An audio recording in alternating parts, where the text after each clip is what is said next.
Hello everyone, my name is Anna and this is my new podcast, Understanding the Universe.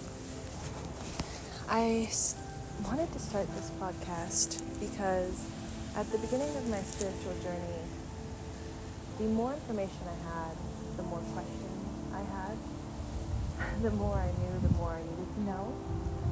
And as I started to unravel long-held beliefs about the world, and what it meant, what was true, I had all these empty spots, all these unanswered questions all of a sudden that I needed answers to. So I went down a rabbit hole, essentially, of my spiritual journey, researching. A lot of the information I have is information that I've gotten as a psychic channel, from meditations, communicating with my spirit guides. I have read a few books, and those topics we will go into in this podcast, like the Kybalion, for example, was very fundamental in me beginning to understand the universe better, as well as the Sophia Code by Kaya Ra. So we will start to go into some of those books on this podcast, but a lot of the information will be information that I perceive as a channel. So take it as you will, compare it against your own intuition. But hopefully, through this podcast, I can answer at least one of those many questions that open up in the spiritual awakening process. So today, the topic that was on my mind is that of the highest self. I feel like when we start our spiritual awakening, we start to hear that topic a lot. The highest self. Be your highest self. Connect with your highest self with this meditation. And who is that? Who is that person that we're working with? And they are essentially, sorry if there's any feedback with oh my god, I record these, sorry for the jump scare, I record these videos outside. And I'm walking my cat Alfredo currently, and he just tried to kill a lizard. So that's the vibes for the beginning of this podcast. Sorry for the jump scare. This is not a horror podcast, I swear. Our highest self is our version of self that's outside of space and time. Because obviously, all that we're experiencing in the physical realm is somewhere within space, physicality, and time. And all of our past and future lives are somewhere on this timeline. And the highest self is our soul, essentially. The version of ourself that is outside of space and time. It's the infinite part of ourselves. Because infinity is obviously... infinity can't exist physically. And infinity can't exist within time. So our infinite selves are outside of both. It's our soul. And so we all have what is deemed the highest self, so to speak, in the highest dimension, or the highest plane, maybe, that is outside of space and time. And because of their existence outside of space and time, all past and future lives are actually happening at the same time, which is pretty cool to think about. Because a lot of the times when we get into spirituality, if you believe in the idea of reincarnation, which I do personally, take it as you will, you start to get into the idea of past lives often at some point in your spiritual journey, normally in the beginning. And you start to become aware of energies from past lives, things that you've carried into this one. Like if you've noticed that you have any emotional traumas or issues or habits or burdens that you didn't pick up in this lifetime, but are very strongly ingrained in you and who you see yourself as, that's often what I would perceive at one point as a past life energy. So all past and future lives are actually parallel lives, because our highest self, who is outside of space and time, is experiencing all of these lifetimes simultaneously. So now that we have that, covered a little bit, I wanted to get into the ego versus the highest self.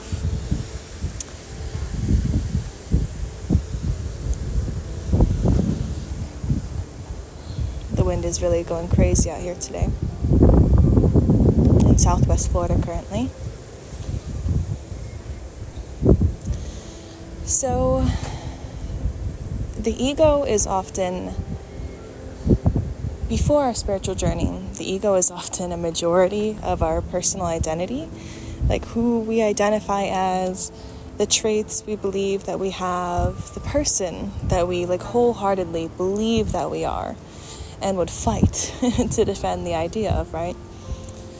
And the higher self, when that topic gets introduced, when you begin your spiritual journey, you get introduced to this dynamic between the two of them. This fight between your spiritual self and your human self. And it's natural that along your spiritual journey, you'll start to embody more and more of your highest self. You'll start to let go of the things that are burdening you and holding you back, that are often a part of the ego, and just safety mechanisms, coping mechanisms, forms of control or protection. The natural path of the spiritual awakening is to slowly release identification with the ego and begin to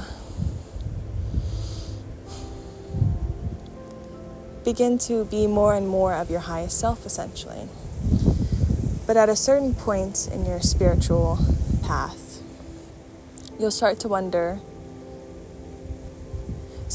about the difference between yourself and your highest self. Because the term your highest self does insinuate that it is something separate from yourself in a way, no? Because the word self is still in the word. But even when we think about past lives and future lives, or what we now call parallel lives, there is this insinuation of difference, of separation. So if you had a past life in Egypt, or you had a past life as a different gender, obviously those factors will factor in to who we are in that lifetime, how we act, how we respond, the people we know, the experiences that we have, more than anything. And so I think one thing that a lot of us struggle with, because it's definitely something I struggled with at one point or another, is the idea of integrating your highest self could start to feel like you are losing your current self. Or it could feel like a battle against your other lives. Like, let's say at the end of this lifetime, when you disincarnate and you are on a soul level again, what version of yourself do you want to be? You're probably pretty attached to the version of yourself that you are now, no? With your current name, your current identity, your current personality. You're probably pretty attached to that identity. You wouldn't necessarily want to disincarnate and then find out that you are actually that Egyptian male version of yourself that you hardly know. That wouldn't make any sense, right? And I think these are just subconscious elements. I don't think anyone's, horribly afraid of turning into a past life version of themselves when they pass over. But I think it's a subconscious energy of us trying to reason with this information of our current life versus our past lives, future lives, and our highest self all in one. The ego can get inflamed or irritated in that dynamic, in that situation, and can start to create defense mechanisms of wanting to preserve itself, essentially, especially as you start to integrate more and more of your highest self and these, positive and happy mechanisms that are replacing the more toxic ones that you grew up with. You might find yourself at a point where you are rebelling against your highest self, against those traits and those qualities, because your ego is trying to preserve the you that you are now. The you that you are now doesn't want to be dissolved. It doesn't want to disappear. Your ego, the identity you have now, wants to be eternal. Like most things do, right? Most things strive for eternal life in the fairy tales and the stories that we grow up hearing. It's a subconscious thing.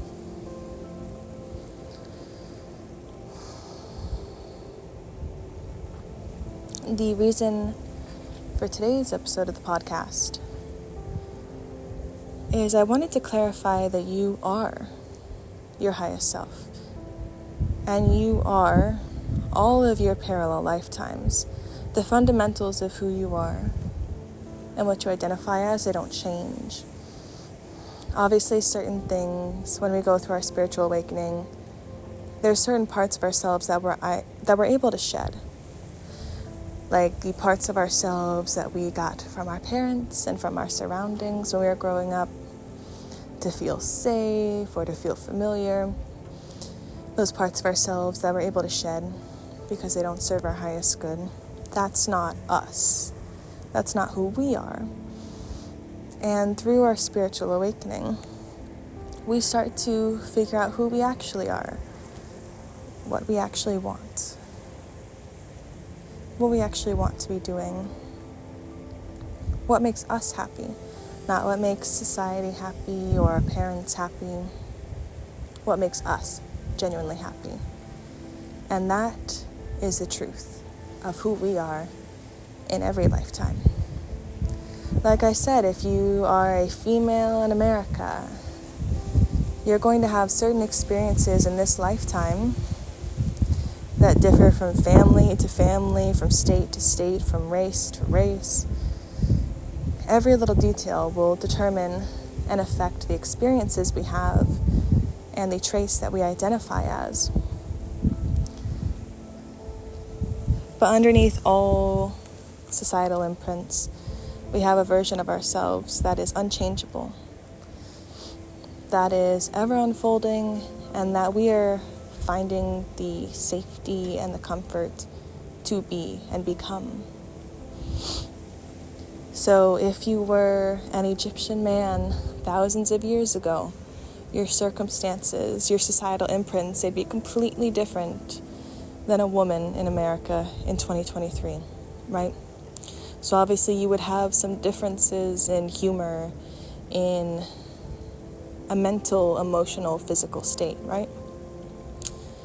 But who you are fundamentally would remain the same in every single lifetime. So may that be a sense of humor, or being very organized, being very kind, being very intelligent, being very open.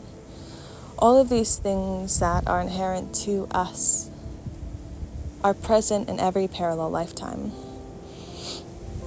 And the highest self is our version of self, exempt of all societal imprints. Who would you be if you could be everything and anything that you are and wanted to be, and there was no external influence changing you or shaping you or guiding you? That is your highest self. You are already your highest self. You are the same soul, the same identity that lived every parallel lifetime. There is no you competing against other versions of yourself to be top dog. When you pass over, you are you. You remain you.